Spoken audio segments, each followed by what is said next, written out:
আসসালামু আলাইকুম। সকলকে আমন্ত্রণ আনন্দ টিভি সংবাদে। আপনাদের সঙ্গে আছি আমি শারমিন মনির। খ্রিস্ট ধর্মাবলম্বীদের প্রধান ধর্মীয় উৎসব শুভ বড়দিন আজ। এই দিনে খ্রিস্ট ধর্মের প্রবর্তক যীশু খ্রিস্ট বেথেলহেমে জন্মগ্রহণ করেছিলেন। অন্যান্য দেশের মতো বাংলাদেশের খ্রিস্ট ধর্মানুসারীরাও যথাযথ ধর্মীয় আচার, আনন্দ উৎসব ও প্রার্থনার মধ্য দিয়ে স্বাস্থ্যবিধি অনুসরণ করে সামাজিক দূরত্ব বজায় রেখে দিনটি উদযাপন করছেন। খোরশেদ আলমকে সাথে নিয়ে বিস্তারিত জানাচ্ছেন তরিকুল ইসলাম। খ্রিস্ট ধর্মাবলম্বীরা বিশ্বাস করেন সৃষ্টিকর্তার মহিমা প্রচার এবং মানবজাতিকে সত্য ও ন্যায়ের পথে পরিচালিত করতেই প্রভু যীশু এই ধরায় আগমন ঘটে। তাই তো প্রার্থনা সঙ্গীত, সমবেত প্রার্থনা সহ নানা আয়োজনের মধ্য দিয়ে খ্রিস্ট ধর্মাবলম্বীরা যীশু খ্রিস্টের জন্মদিন পালন করছেন। শুক্রবার সকালে শুরু হয় যীশু খ্রিস্টের জন্মদিন উৎসব। আগত সকল শ্রেণী পেশার যীশু ভক্তরা সবার সাথে ভ্রাতৃত্ব ও সৌহার্দ্য বিনিময় করেন, সকলকে জানান বড়দিনের শুভেচ্ছা, সেই সাথে প্রত্যাশা করেন সুন্দর আগামীর।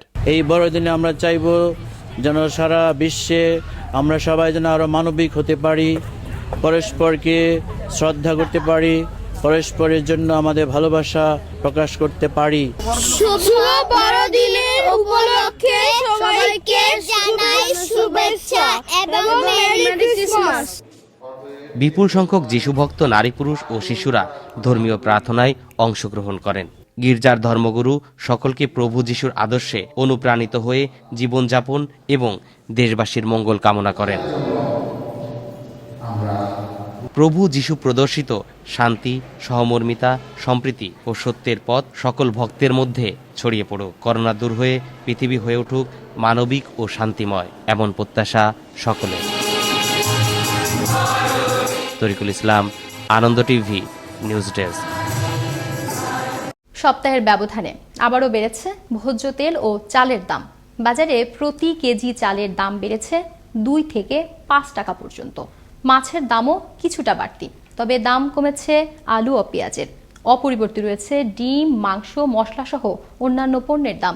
টঙ্গী বাজার ও রাজধানীর বিভিন্ন বাজার ঘুরে বিস্তারিত জানাচ্ছেন জয়নাল আবেদিন। ক্যামেরায় ছিলেন আকবর কবির। কিছুটা বাড়ার পর আবারও কমেছে পেঁয়াজ, আলু, মুরগি, ডিম সহ সকল ধরনের সবজির দাম। প্রতি কেজি নতুন আলু ও পেঁয়াজে কমেছে 5 থেকে 10 টাকা, মুরগি প্রতি কেজি কমেছে 10 টাকা। অপরিবর্তিত রয়েছে মাংসের দাম, কিছুটা বেড়েছে মাছের দাম। অপরদিকে সপ্তাহের ব্যবধানে বেড়েছে চাল ও তেলের দাম। প্রতি কেজি চালের দাম বেড়েছে 3 থেকে 6 টাকা, তেল 10 টাকা। অথচ এই সময় বাজার থাকার কথা চালে ভরপুর। চাল ও তেলের দাম বাড়াতে সাধারণ মানুষেরা পড়েছে বিপাকে। চাউলের দাম আর তেলের দাম যেভাবে বাড়তেছে, এভাবে তো আমাদের যে আয় হইতেছে আয়ের থেকে ব্যয় বেশি হয়ে যাচ্ছে। সবজির দাম এখন বর্তমানে একটু কম, কিন্তু চাউলের দামটা আর তেলের দামটা প্রচুর পরিমাণ বেড়ে গেছে। কিন্তু সরকারের এই দিক দিয়ে নজর রাখা দরকার, যে একটু কমানো দরকার। আমাদের গরিব মানুষ অত ইনকাম নাই, চালের দাম তেলের দাম যেভাবে বাড়তেছে, সরকার যদি আমাদের দিক না তাকাতে আমরা কিভাবে চলুম। এদিকে চাল ব্যবসায়ীরা বলছেন গেল বন্যা ও করোনার জন্য ধান উৎপাদন কম হওয়ায় চাল আমদানি কম, তাই দাম বেড়েছে বলে জানান তিনি। যাদের কাছ থেকে চাল আমদানি করে তারা বলতেছে তারা ধান পাচ্ছে না রীতিমতো, এবং ধানের নাকি শর্ট এবং অগ্রহণের ফসলও নাকি খারাপ হয়েছে, যার জন্য ধানের শর্টের কারণে ধানের দাম বৃদ্ধি, এবং ধানের দাম বৃদ্ধির কারণেই চাউলের দাম বৃদ্ধি। আর এই চাউলের দাম যেভাবে বৃদ্ধি পাচ্ছে, এতে করে আমাদের চাউল আমদানি করে আমরা বিক্রি করতে যাই, আমাদেরও খুব কষ্ট হইতেছে। বর্তমান সময়ে চালের দাম বাড়ার কারণগুলো খতিয়ে দেখে যথাযথ ব্যবস্থা নেওয়ার দাবি জানান ক্রেতা সাধারণ। জয়নাল আবেদিন, আনন্দ টিভি, ঢাকা। রাজধানীর কল্যাণপুরে মিনি ট্রাকে ধান ভর্তি বস্তা থেকে 1985 বোতল ফেন্সিডিল সহ 2 মাদক ব্যবসায়ীকে গ্রেপ্তার করেছে র্যাব-4।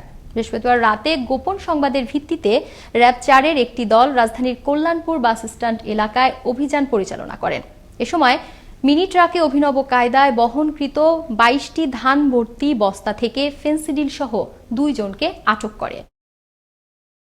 সিলেটে বুধবার রাত 9:30 থেকে সিএনজি চালিত অটোরিকশা চলতে শুরু করলেও বৃহত্তর সিলেটের পাথর সংশ্লিষ্ট ব্যবসায়ী শ্রমিক ঐক্য পরিষদের ডাকা গণ ও পণ্য পরিবহন ধর্মঘট শেষ হলো শুক্রবার সকাল 6টায়। এর মধ্য দিয়ে সিলেটের পাথর কোয়ালিগুলো খুলে দেওয়ার দাবিতে বিভাগীয় truck, pickup van, covered van মালিক শ্রমিক ঐক্য পরিষদ ও শ্রমিক সংগঠনের আহ্বানে ৭২ ঘণ্টার টানা পরিবহন ধর্মঘট শেষ হলো শুক্রবার সকালে। আবারও দেশের সংবাদ। পরিবেশ অধিদপ্তরের ছাড়পত্র ছাড়াই ইট তৈরি করায় নড়াইল সদর ও লোহাগড়া উপজেলার একাধিক ইট ভাটা উচ্ছেদ করা হয়েছে। বৃহস্পতিবার সকাল থেকে বিকাল পর্যন্ত এই অভিযান পরিচালনা করেন ঢাকা সদর দপ্তর পরিবেশ অধিদপ্তরের নির্বাহী হাকিম রোজিনা আক্তার। অভিযান শেষে ইট ভাটার আগুন ফায়ার সার্ভিসের কর্মীরা নিভিয়ে দেন। পরে এক্সকেভেটর দিয়ে ভাটার স্থাপনা গুড়িয়ে দেয়া হয়।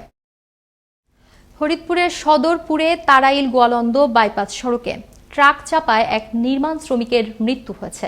শুক্রবার ফরিদপুর থেকে ছেড়ে আসা একটি সিমেন্ট বোঝাই ট্রাক উপজেলার ঢেউখালী বাজারের কাছে পৌঁছালে বেপরোয়াভাবে চালালে ট্রাক চালক নির্মাণ শ্রমিক বায়েজিদকে চাপা দিলে ঘটনাস্থলেই তার মৃত্যু হয়। এ ঘটনায় আটক করা হয়েছে ঘাতক ট্রাক চালক ও হেলপারকে। দেখছেন আনন্দ টিভি সংবাদ, সঙ্গে আছি আমি শারমিন মনির। লক্ষ্মীপুরের জলাশয়ে মাছ ধরতে গিয়ে রুবেল হোসেন ও শাকিল আহমদ নামের 2 জেলে বিদ্যুৎপৃষ্ট হয়ে নিহত হয়েছে। শুক্রবার সদর উপজেলার ভবানীগঞ্জ ইউনিয়নের মিয়ারবেড়ি এলাকায় এই ঘটনা ঘটে। বিচ্ছিন্ন অবস্থায় পানিতে পড়ে থাকা বিদ্যুতের সঙ্গে লাইনের সঙ্গে জেলেদের জাল আটকে পড়ে। এ সময় জাল ছুটাতে গিয়ে 2 জেলে নিহত হয়। রংপুরে নতুন করে চালের দাম বেড়েছে কেজিতে 5 থেকে 10 টাকা। এখনো চড়া ভোজ্য তেল, পেঁয়াজ এবং নতুন আলুর। তবে স্বস্তি ফিরেছে শীতকালীন সবজিতে। অপরিবর্তিত রয়েছে মাছ ও মাংসের দাম। ভোগ্যপণ্যের নিয়ন্ত্রণহীন দামের পেছনে হাজারো অজুহাত ব্যবসায়ীদের। রংপুর থেকে মাহফুজ আলম প্রিন্সের পাঠানো তথ্য ভিডিও চিত্রে আরো জানাচ্ছেন মুস্তফা কামাল তোহা। রংপুরের বাজার এখন শীতকালীন সবজিতে ভরপুর। দামে স্বস্তি মিলেছে ক্রেতাদের। তবে অস্থিরতা কাটেনি চালের বাজারে। সপ্তাহের ব্যবধানে প্রকারভেদে চালের দাম কেজির প্রতি 2 থেকে 4 টাকা পর্যন্ত বেড়েছে। প্রতি কেজি মিনিকেট এবং নাজিরশাল চাল বিক্রি হচ্ছে 62 থেকে 68 টাকা, যা 7 দিন আগে ছিল 57 থেকে 62 টাকা। বিআর 28 চাল বিক্রি হচ্ছে 52 থেকে 54 টাকা, যা গত সপ্তাহে ছিল 50 থেকে 52 টাকা। অন্যদিকে খুচরা বাজার প্রতি লিটার বোতলজাত সয়াবিন তেল কোম্পানি ভেদে বিক্রি হচ্ছে 115 থেকে 120 টাকা দরে, যা 7 দিন আগেও ছিল 107 থেকে 108 টাকা, বলছেন চাল ও তেলে নাভিশ্বাস ওঠা ক্রেতারা। সবজির দাম মোটামুটি এর ভিতরে থাকলেও তেল, চালের দামটা আসলে সহনীয় পর্যায়ে চলে গেছে। প্রতি সপ্তাহে যদি এরকম চালের দাম বাড়ে তাহলে আমরা সাধারণ জনগণ কিভাবে চাল এত দাম দিয়ে কিনবো? তেলের দাম অনেক বেশি, তেল কিনতে আসলে তেল কিনতে পাচ্ছি না। তেলের দামটা কমায় দিলে খুব ভালো হবে। নানা অজুহাত আর চালকল ও তেল কোম্পানির মালিকদের দোষারোপ করছেন পাইকারি চাল ও তেল ব্যবসায়ীরা। গত সপ্তাহের চেয়ে এই সপ্তাহে পার বছর 1 থেকে 150 টাকা বাড়ি গেছে। এখন ধানের দামও একটু বেশি দেখা যায়।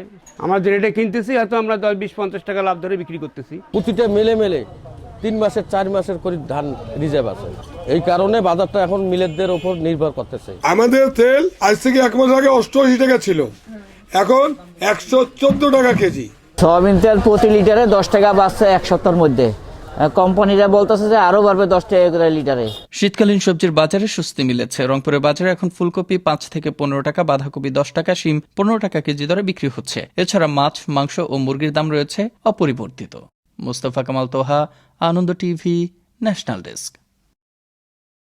জেলা পর্যায়ে 2020 সালের সার্বিক কর্মদক্ষতা বিবেচনায় ধামরাই উপজেলা ভূমি সহকারী কমিশনার ও এক্সিকিউটিভ ম্যাজিস্ট্রেট অন্তরা হালদারকে ঢাকা জেলার শ্রেষ্ঠ সহকারী কমিশনার নির্বাচিত করা হয়েছে।